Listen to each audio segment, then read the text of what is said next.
नमस्कार दोस्तों। आज का जो आर्टिकल हम डिस्कस कर रहे हैं वो द हिंदू न्यूज़पेपर में मंडे में जून 8 2020 में पब्लिश हुआ है। ये पीस के ऑथर हैं हामिद अंसारी, जो कि काफ़ी लर्नड पर्सन हैं और फार्मर वाइस प्रेसिडेंट भी थे इंडिया के। इस आर्टिकल का जो टाइटल है, in Persian Gulf littoral cooperative securities की। अब ये आर्टिकल हम एनालाइज करेंगे अपने मॉडल के द्वारा। जैसा कि आपको पता है कि मेरे मॉडल में तीन बेसिक कंपोनेंट होते हैं, ए बी सी, और there is a transition from A to B. ये ट्रांजिशन को हमको और ए और बी को हमको इस टेक्स्ट में डिस्कवर करना है। तो यहाँ हम देखते हैं कि जो ट्रांजिशन है वो बेसिकली सिक्योरिटी डायनेमिक्स का ट्रांजिशन है कि ये जो पर्शियन गल्फ लिटोरल में जो कि 8 कंट्रीज से कंसिस्ट करता है, जो कि जिसमें कि Bahrain, Iran, Iraq, Kuwait, Oman, कतार, सऊदी अरेबिया और यूएई है। इन सारी जो लिटोरल गल्फ कंट्रीज़ हैं उनकी सिक्योरिटी डायनेमिक्स कैसे चेंज हो रही है, ठीक है, और उसमें कौन कौन से फैक्टर इन्वॉल्व हैं, उसका हिस्टोरिकल कॉन्टेक्स्ट क्या है, ये सारी चीज़ों के बारे में हम इस आज की टॉक में हम इसको एनालाइज करेंगे। तो पहले हम चलते हैं इसके हिस्टोरिकल। पहले मैं आपको ये डायग्राम के बारे में थोड़ा एक ब्रीफिंग दे दूं। ये डायग्राम हमारा मेजरली 3 पॉइंट से कंसिस्ट होता है, ए बी सी, और ए और बी के बीच में एक ट्रांजिशन होता है, जिस ट्रांजिशन को यहाँ इस पर्टिकुलर केस में वो ट्रांजिशन है सिक्योरिटी डायनेमिक्स में, और जो सी पॉइंट होता है वो बेसिकली इस पूरे चीज़ का एक हिस्टोरिकल कॉन्टेक्स्ट देता है। तो यहाँ पर अगर हम पहले सी पॉइंट को डिस्कस करें तो हम देखते हैं कि जो पर्शियन गल्फ लिटोरल जो कंट्रीज़ हैं वो कंसिस्ट हैं 8 कंट्रीज से, जो हैं Bahrain, Iran, Iraq, Kuwait, Oman, कतार, सऊदी अरेबिया एंड यूएई। ये जो कंट्रीज़ हैं ये मेजर प्रोड्यूसर हैं ऑयल और गैस के, नेचुरल गैस के, और इनके ये पूरे वर्ल्ड की ग्लोबल इकोनॉमी में एनर्जी सिक्योरिटी प्रोवाइड करते हैं, क्योंकि यहाँ पर काफ़ी हाइड्रोकार्बन के सोर्सेस हैं। तो ये इनका यहाँ पर कुछ भी होता है, यहाँ पर अगर सिक्योरिटी रिलेटेड कोई भी इश्यूज होते हैं तो उसका पूरे ग्लोबल इकोनॉमी में इफ़ेक्ट पड़ता है।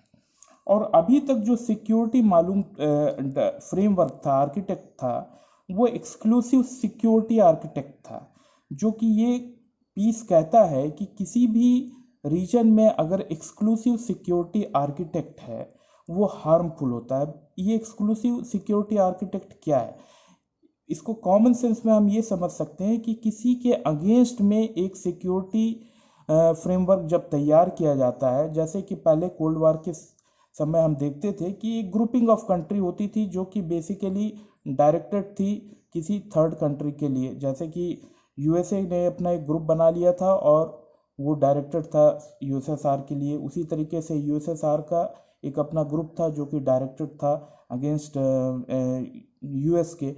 तो ये जो जिसमें कुछ लोग शामिल हो जाते हैं और किसी एक को टारगेट करते हैं, वो फ्रेमवर्क एक्सक्लूसिव सिक्योरिटी आर्किटेक्ट है, जो कि जिसको हमने हिस्टोरिकली देखा है कि वो हार्मफुल है।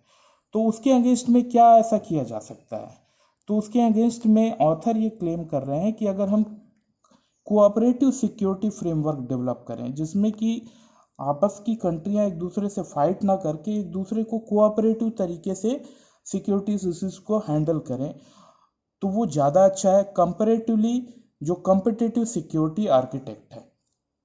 तो यहाँ पर जो पर्शियन गल्फ लिटोरल कंट्रीज में जो सिक्योरिटी आर्किटेक्ट है और उनकी जो सिक्योरिटी डायनेमिक्स है वो इस आर्टिकल में डिस्कस की गई है। तो सबसे पहले हमको सिक्योरिटी को डिफाइन करना पड़ेगा कि what is mean by security, और इस सिक्योरिटी में क्या एक्सटर्नल एजेंट या एक्सटर्नल पावरफुल कंट्रीज का रोल है या नहीं है। तो ये आर्टिकल के अगर इस जगह में आप देखें तो बेसिकली ये सिक्योरिटी के से संबंधित चीज़ें डिफाइन कर रहा है। पहली बात ये कह रहा है कि सिक्योरिटी किसके लिए और किसके अगेंस्ट में, और सिक्योरिटी का ओवरऑल पर्पज क्या है, और सिक्योरिटी आपको किस टर्म पे डिफाइन कर रहा है, रीजनल लोकल टर्म पे, रीजनल टर्म पे, या ग्लोबल टर्म पे।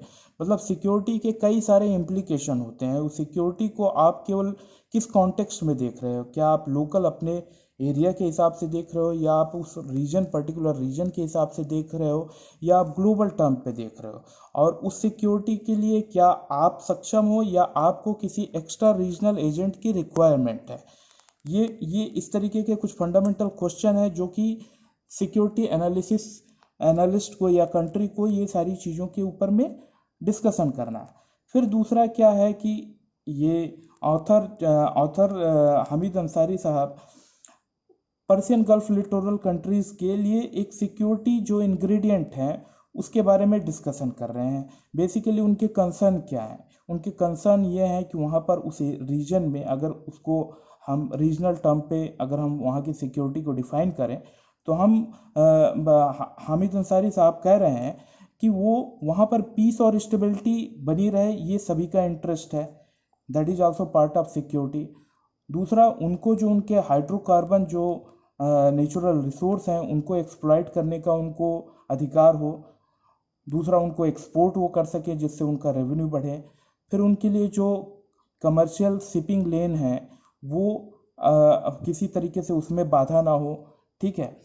फिर ये एक दूसरे की जो कॉन्फ्लिक्ट है वो कॉन्फ्लिक्ट को कैसे वो मैनेज करें।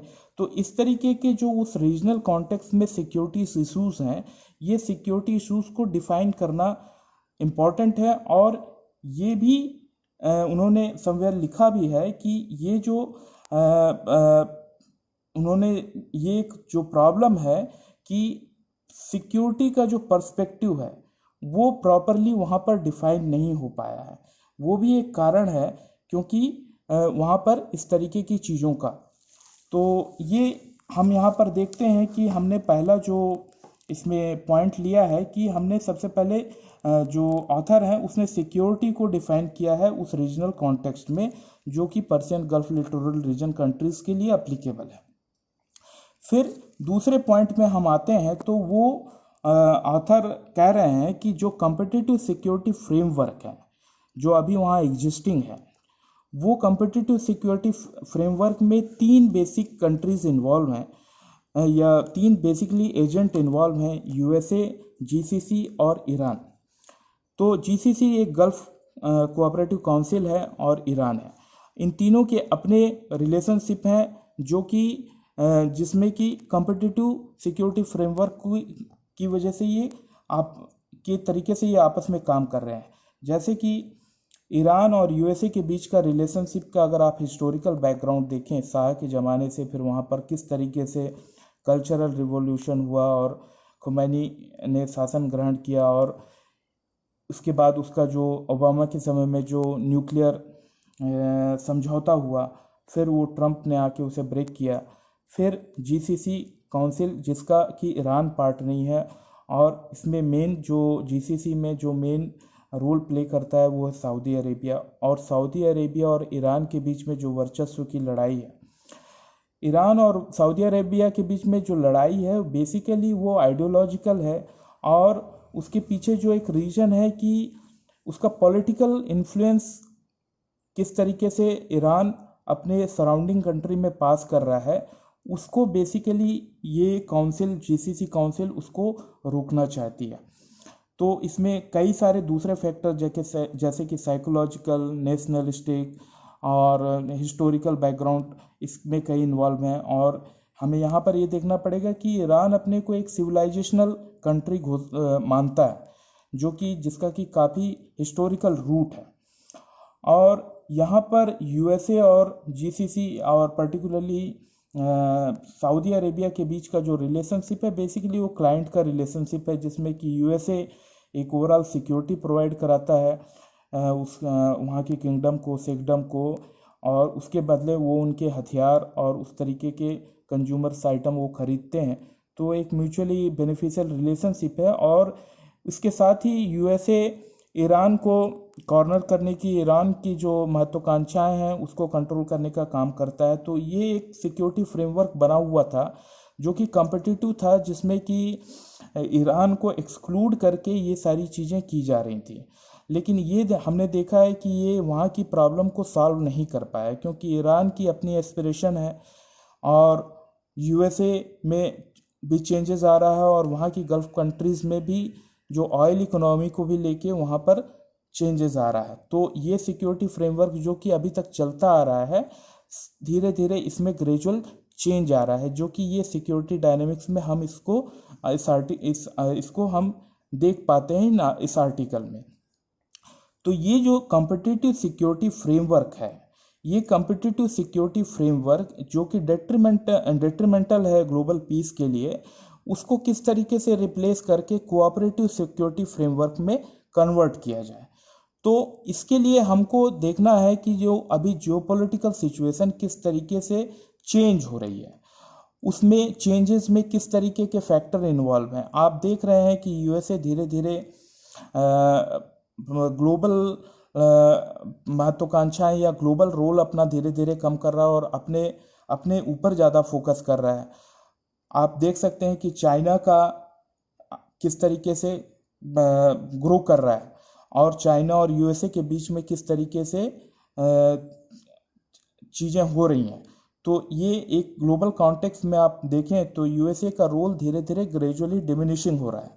और हालांकि ट्रंप के आने से इसमें थोड़ा चेंज आया, क्योंकि ओबामा के समय तक हम ये टेंडेंसी देख रहे थे, ट्रंप ने उसे रिवर्स करने का प्रयास किया और अगेन वो ईरान को आइसोलेशन में डालने की उन्होंने पुरानी चीज़ों को पॉलिसी को अपनाया। लेकिन ये ट्रांजिशनल है। लेकिन ओवरऑल जो टेंडेंसी है ये आ रही है कि सऊदी अरेबिया और दूसरी कंट्रीज जो हैं, सऊदी अरेबिया का जो एक उस क्षेत्र में जो एक प्रभाव था वो धीरे धीरे कम होते जा रहा है। और हम ये देख रहे हैं कि बाकी कंट्रियां जो कि गल्फ कोऑपरेटिव काउंसिल की दूसरी कंट्रियां अब ईरान के साथ अपने रिलेशनशिप को बेंड कर रही हैं।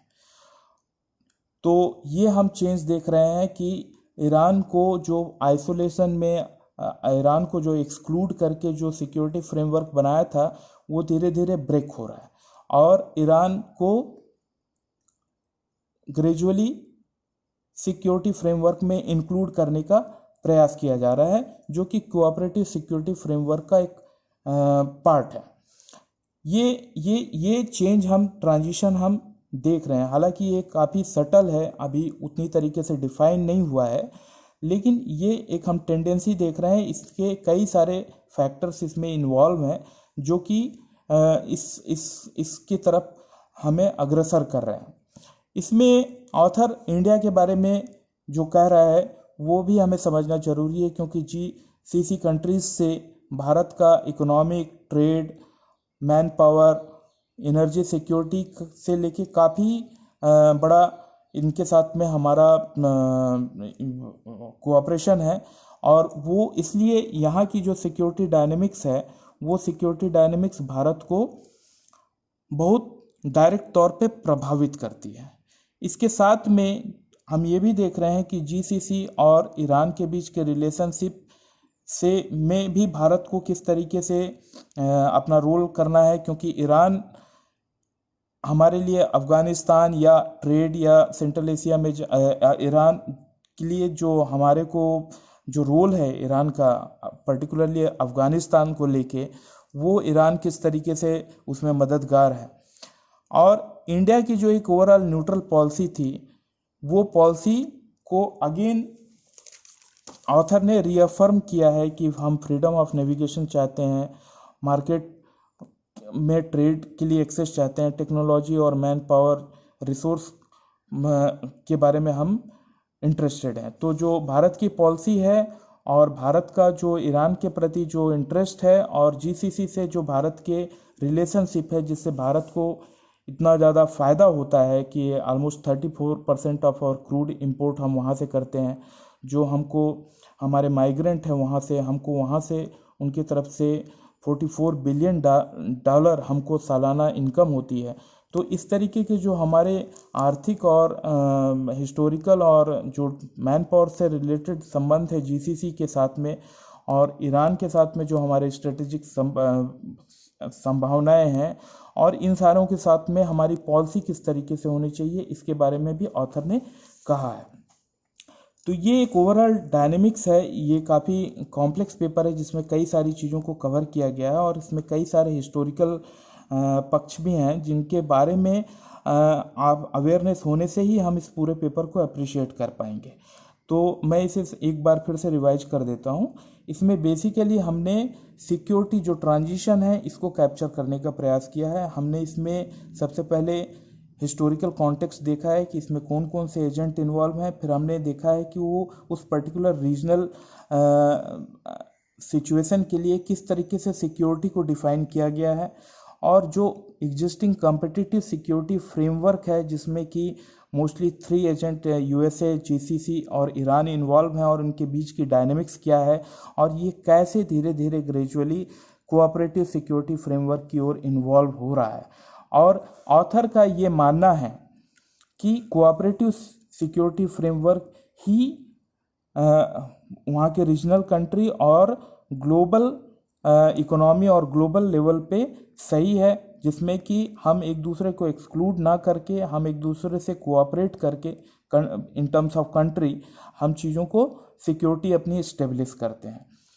ये एक मेरा इंटरप्रिटेशन है इस आर्टिकल का, जो कि काफ़ी हेल्पफुल होगा अगर आप इसको डेप्थ में और इसके हिस्टोरिकल कॉन्टेक्स्ट को समझ लें, क्योंकि ये इंडिया को डायरेक्ट अफेक्ट करता है, और हमारी इतनी सारी लोग वहाँ पर उस एरिया में काम करते हैं, वहाँ से हमारे इतने आर्थिक और एनर्जी सिक्योरिटी जुड़ी हुई है। तो इसे समझना हम सब के लिए बहुत ही ज़रूरी है। धन्यवाद।